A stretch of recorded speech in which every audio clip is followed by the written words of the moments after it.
नंदलाल सेजू या यूट्यूब चॅनलला आपले स्वागत आहे. या ठिकाणी आपण use of have and has म्हणजे हॅव आणि हॅजचा वापर कसा करायचा हे आपण शिकणार आहोत. या ठिकाणी वाक्यरचना केलेली बघा. I have a pen. I have a इथपर्यंत वाक्यरचना जशीच्या तशी ठेवायची. आय हॅव अ पेन म्हणजे माझ्याकडे पेन आहे. बरोबर. मग हा पेन हा शब्द आपण काढणार आहे हा आणि त्या ठिकाणी हा शब्द टाकणार आहे book. I have a book माझ्याकडे बुक आहे.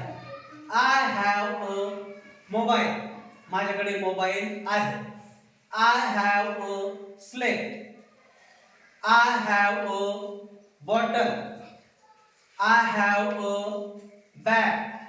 I have a box. I have a paper. I have a shirt. I have a ball. I have a bat. म्हणजे माझ्याकडे बॅट आहे वगैरे.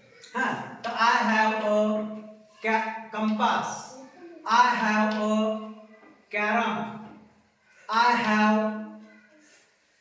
eyes.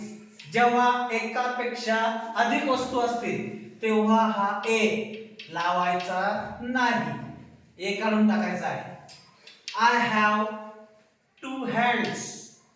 I have two legs. I have years. I have a head. Head एकच असतं. I have sandals. Sandals दोन असतात म्हणून एक काढून टाकला आपण. I have a pencil. I have a ruler. या ठिकाणी आपण I have म्हणजे आपल्याकडे म्हणजे माझ्याकडे जेवढ्या वस्तू आहेत तेवढे सांगण्यासाठी आपल्याला I have चा वापर करायचा आहे. आता या ठिकाणी राम has a pen. आपण या ठिकाणी राम हॅव म्हणू शकत नाही. Ram has a pen. रामकडे पेन आहे. आता या ठिकाणी राम हॅज इथपर्यंत वाक्यरचना जशीच्या तशी ठेवायची आहे. फक्त आपल्याला या ठिकाणी हा शब्द बदलायचा आहे. I Ram has a pen. मग पेनच्या ठिकाणी आपण बुक टाकू, मोबाईल टाकू, स्लेट टाकू, बॉटल टाकू, bag, box, paper, shirt, ball, bat, compass, carrom. इथे आईज आहे ना म्हणून इथे हा ए निघून जाणार आहे. Ram has eyes.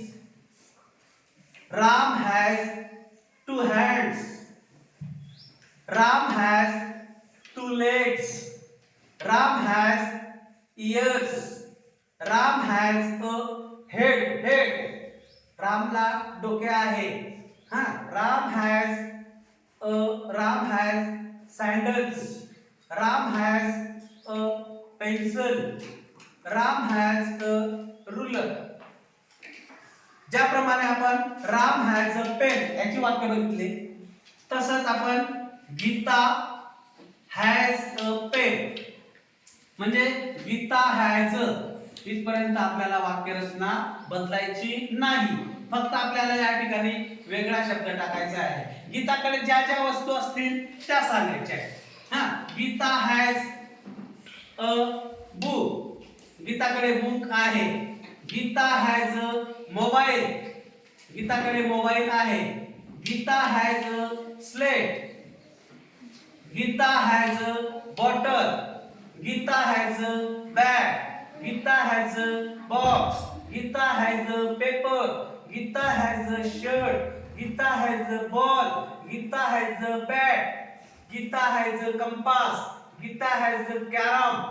Gita has आता बघा आईज आहे ना. आईज एकापेक्षा दोन वस्तू आहेत म्हणजे दोन डोळे आहेत म्हणून हा ए चालणार नाही. म्हणून आपण Gita has eyes. Gita has two hands. Gita has two legs. Gita has ears. Gita has a head. Gita has sandals, Gita has a pencil, Gita has a ruler. अशा प्रकारे जेवढ्या जेवढ्या वस्तू समजा आपल्याकडे असतील, म्हणजे समजा आय हॅव म्हणजे माझ्याकडे, तर आय हॅव चा वापर करायचा. हा, राम असेल, रामकडे जेवढ्या वस्तू असतील तर तेवढ्या वस्तूंची नाव आपण या ठिकाणी लिहू शकतो. आणि या ठिकाणी आपण राम जरी लिहिलेला असला तरी या ठिकाणी आपण अशोक लिहू शकतो, आर्यन लिहू शकतो, अश्विन लिहू शकतो, प्रेम लिहू शकतो. मग Prem has a pen, Prem has a book.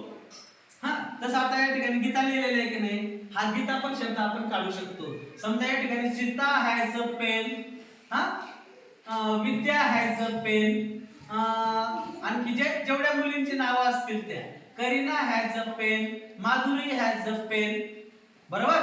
मग जसं आपण मुलींची नावं बदलली या ठिकाणी, तसे मुलांची नावं बदलली, तसं या ठिकाणी जे थिंग्स आहेत, वस्तू आहेत, त्या वस्तूंची नावं आपण या ठिकाणी बदलली, म्हणजे आपल्याला नवीन नवीन वाक्य बनवता आली. ठीक आहे.